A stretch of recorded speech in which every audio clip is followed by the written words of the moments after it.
ما لقيت الا واحد حط ايده بايده اللي تيتا امريكا يخرب بيتك. القطاع، الفساتين، الجورنالات، المصممين، لك والله كانت امي تخيط لي الفستان البسه وروح فيه روميو وجولييت له يعني وعلى اكثر بيترك القعده وبيقوم بيصلي، اذا شافت شيء غلط بتعمل حالها ما لها شايفه. صلي قد ايه اعمل لك اخطبي لي انت وياها انزلي خدي لكن موضوع ما عم يعجبك، ورجيتك 100 بنت ما عم يعجبك، شو بسوي؟ نحن دقايق ورح يبلش عرس سليمان وفاتنة بعد طول انتظار. دق قلبي اول ما قالوا اجوا المعازيم، دق قلبي من فرحتي بسليمان، قلبي على صدري عم يطرق طرق من غير شيء، انا قلبي دقات وقلاني. سلامة قلبي.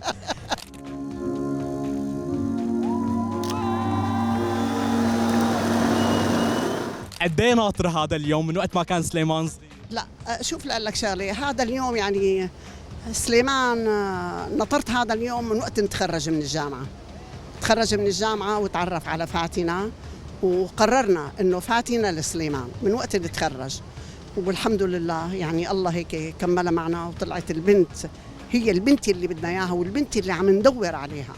الحمد لله مهذبه، اخلاق عاليه، بنت عيله، بنت عالم وناس محترمه، مو قضية جمال، قضية مال، قضية أخلاق، في خلق بالموضوع.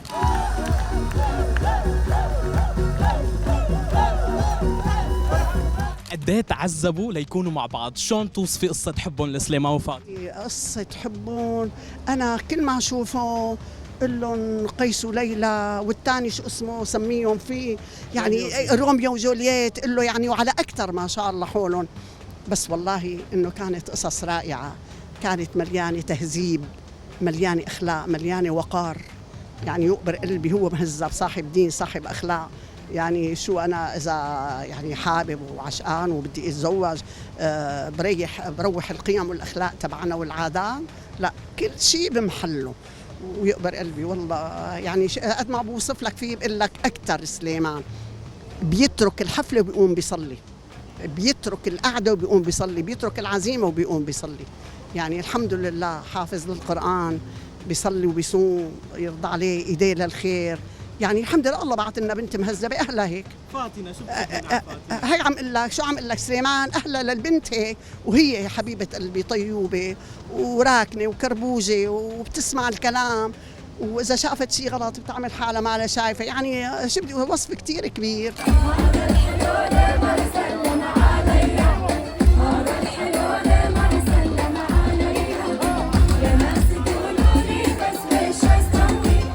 احكي لنا تيتا عن تحضيرات العرس، كيف كانت؟ هون ما بعرف، بس التحضيرات عندي بالبيت عنا.